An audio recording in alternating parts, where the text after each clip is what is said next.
यार जरा एक सीन इमेजिन करो। एक 90 साल के ताऊ है, बाल एकदम सफेद, लेकिन भाई साहब एनर्जी ऐसी कि सुबह सुबह पाउडर लेकर खेत में या अपने बगीचे में काम पेल रहे हैं, दोस्तों के साथ ताश कूट रहे हैं, चाय की थड़ी पर गप्पे लड़ा रहे हैं और एकदम फुल भोकाल में जी रहे हैं। अब जरा दूसरा सीन सोचो। 30 साल का एक नौजवान, हाँ भाई तुम अपनी बात समझ लो। सुबह अलार्म बजता है तो ऐसा लगता है कि जैसे किसी ने सीने पर 100 किलो का पत्थर रख दिया हो। शरीर में थकान, दिमाग में टेंशन और अंदर से एक आवाज आ रही है, यार ये जिंदगी है या कोई सजा। रात भर नींद नहीं आती और दिन भर जागा नहीं जाता। भाई लोगों, यही फर्क है जिंदगी में इकिगाई होने और ना होने का। अगर तुम भी चाहते हो कि बुढ़ापे में खाट पर पड़े पड़े लोगों को गालियां ना दो, बल्कि 100 साल तक एकदम फॉर्च्यूनर वाली पावर के साथ जियो, तो ये वीडियो तुम्हारे लिए है।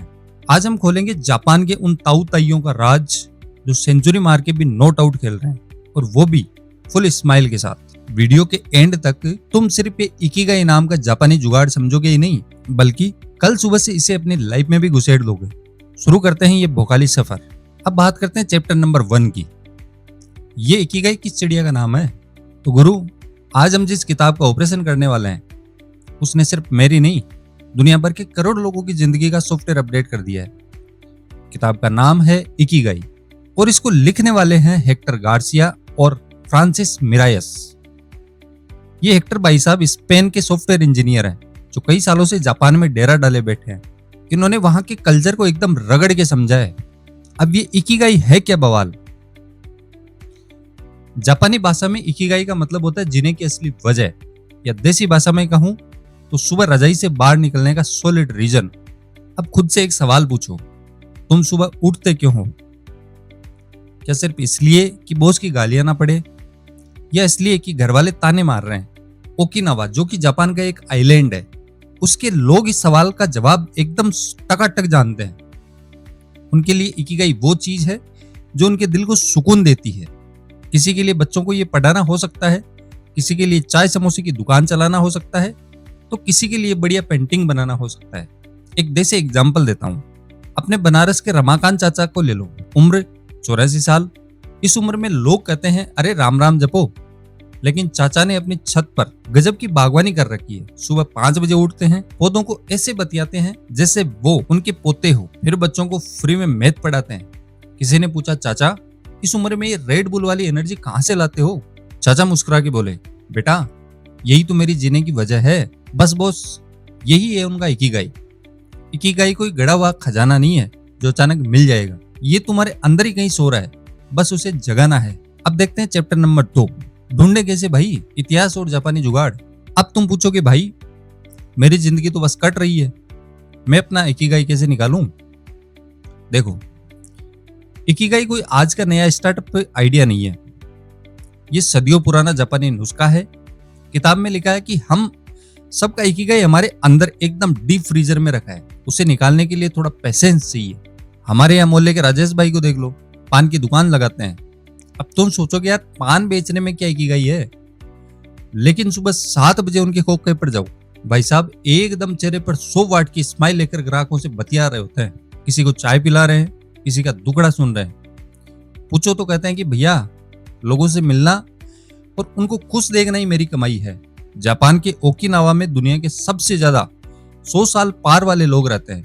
उनके 4 सॉलिड फंडे हैं। पहला है कवाई, मतलब दूसरों की मदद करना, सिर्फ अपना पेट नहीं भरना। दूसरा है गमारू, मतलब दिक्कत आए तो रोना नहीं, डट के खड़े रहना। तीसरा है वाबी साबी, मतलब जो चीज परफेक्ट नहीं है उसमें भी खूबसूरती ढूंढना, देसी जुगाड़ को अप्रिशिएट करना। चौथा है इचिगो इची, हर पल को ऐसे जियो जैसे कि ये आखिरी है, यानी कल करे सो आज कर वाला फील। तो भाई अगली बार कोई पूछे क्या चल रहा है तो ये मत कहना बस कट रही है, क्योंकि अभी तक कट रही है बॉस, तो अभी तक तुम अपना इकिगाई नहीं ढूंढ पाए हो। अब चलते चैप्टर नंबर 3 पे, लोगोथेरेपी। जब जिंदगी फुल मजे ले रही हो। अब एक तगड़ा सवाल, मान लो जिंदगी ने तुमसे सब कुछ छीन लिया, नौकरी, पैसा, प्यार, तब तुम्हारे पास क्या बचेगा? बचेगा तुम्हारा मकसद। इस मकसद को खोजने की निंजा टेक्निक को कहते हैं लोगोथेरेपी। ये थेरेपी कोई ऐसी कमरे में बैठ के नहीं बनी थी, ये बनाई थी विक्टर फ्रैंकल ने, जो हिटलर के डेथ कैंप से वापस जिंदा आए थे। उनके माता पिता, बीवी, भाई सबको मार दिया गया था, लेकिन फ्रैंकल भाई ने हार नहीं मानी।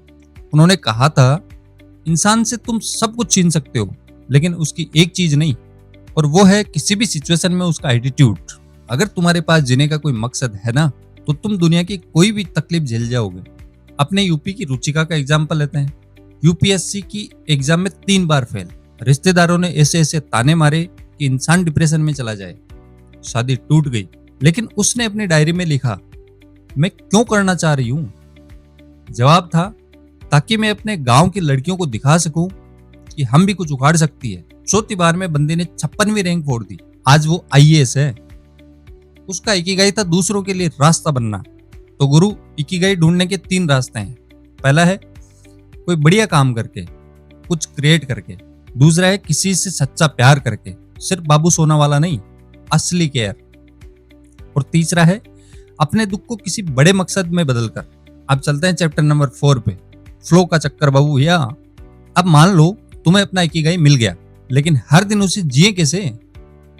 यहां एंट्री होती है एक जादुई चीज की, जिसे अंग्रेजी में कहते हैं फ्लो। ये फ्लो क्या है? कभी ऐसा हुआ है कि तुम कोई काम कर रहे हो और तुम्हें पता ही ना चला कब सुबह से शाम हो गई? ना भूख लगी, ना प्यास लगी, ना सुसु जाने की याद आई, बस तुम और तुम्हारा काम। अगर ऐसा हुआ है तो बधाई हो मेरे शेर, तुम फ्लो में थे। फ्लो मतलब जब दुनिया गायब हो जाए और तुम अपने काम में एकदम टल्ली हो जाओ। सबसे ज्यादा खुश वो इंसान नहीं है जिसके पास मर्सिडीज है, खुश वो है जो अपने दिन का सबसे ज्यादा टाइम इस फ्लो स्टेट में बिताता हो। ये फ्लो स्टेट आता कैसे? 3 चीजें चाहिए गुरु। पहली है क्लियर गोल। तुम्हें पता होना चाहिए कि तुम कर क्या रहे हो, अंधेरे में तीर नहीं मारना। दूसरा है तुरंत फीडबैक, पता चलता रहे कि काम सही हो रहा है या कबाड़ा हो रहा है। और तीसरा है स्किल और चैलेंज का बैलेंस।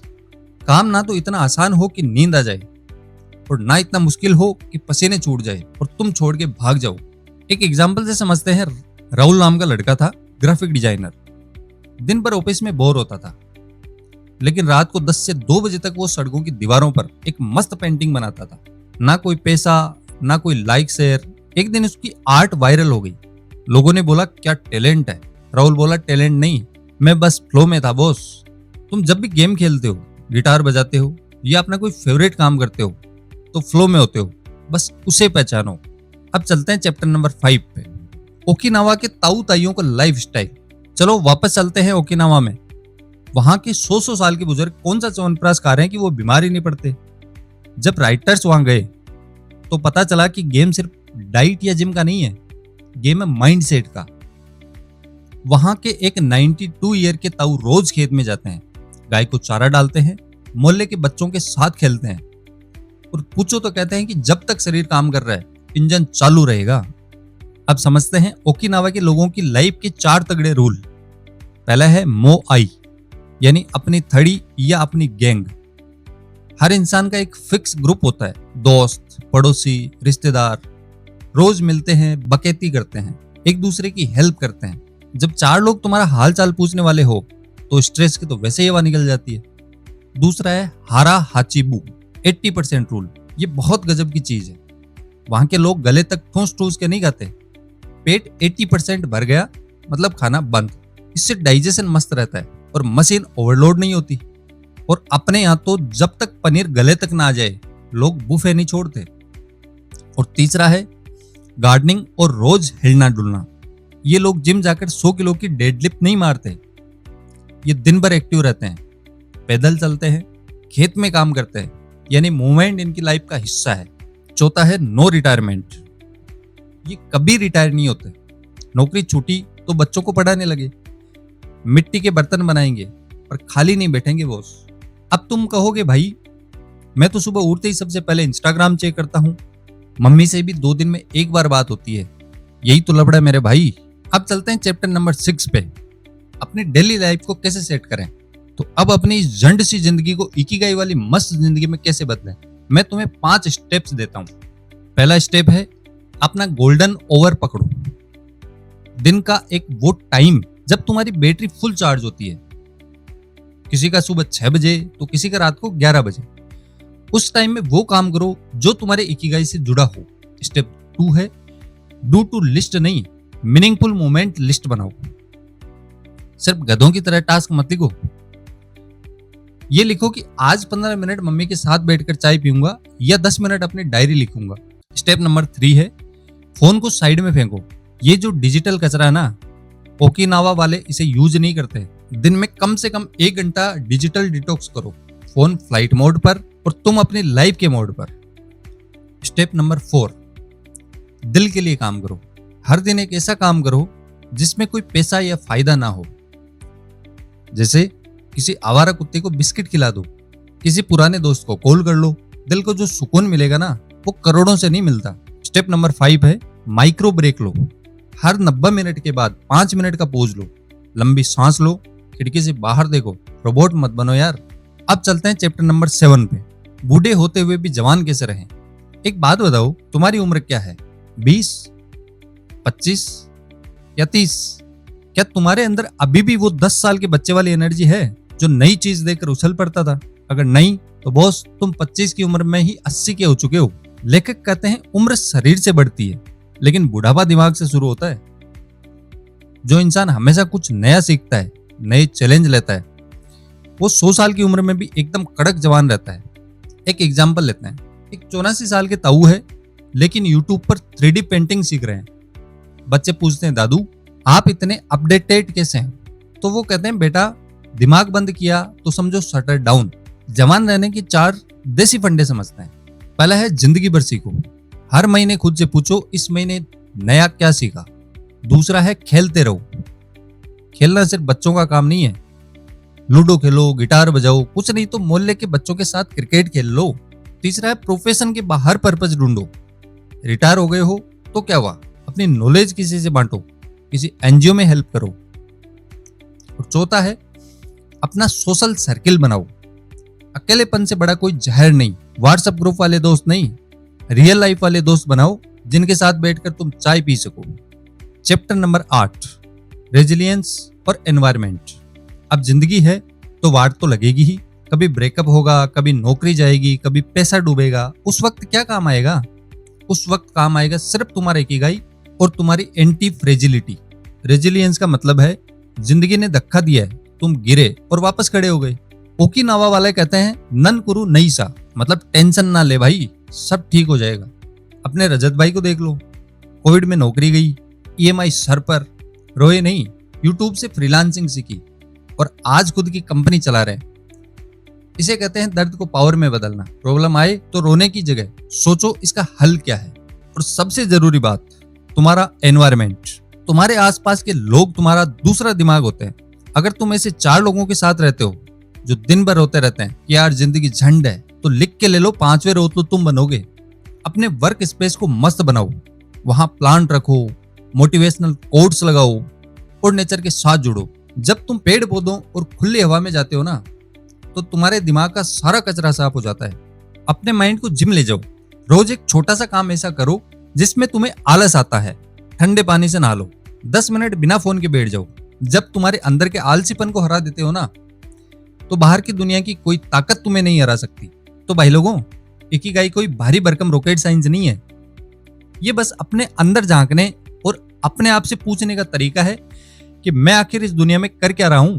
अगर तुम इस वीडियो में यहां तक टिके हो तो गुरु, तुम उन 1% लोगों में से हो जो सच में अपनी लाइफ का गियर बदलना चाहते हैं। तो तुम्हारी अटेंशन स्पेस बाकी रील स्क्रॉलर से बहुत तगड़ी है। और हाँ बॉस, जिंदगी में इकिगाई तभी मिलेगा जब कंफ्यूजन दूर होगा। और दुनिया के 99% लोग इसी कंफ्यूजन में फंसे हैं। तो अब आप भी चाहते हैं इस कंफ्यूजन की जड़ को कैसे खत्म करें? तो मुझे कमेंट करके बताएं। अगला वीडियो लेके आते हैं कंफ्यूजन को जड़ से कैसे उखाड़ें। तो मैं आपका वेट करूंगा आपके कमेंट के लिए। प्यारा सा कमेंट करो, वीडियो को लाइक करो, चैनल को सब्सक्राइब करो। और आज की देसी समरी आपको कैसी लगी मुझे कमेंट करके जरूर बताएं। तो बॉस, तब तक के लिए विदा लेते हैं। मिलते हैं आपसे अगले वीडियो में। तब तक के लिए जय हिंद, जय भारत।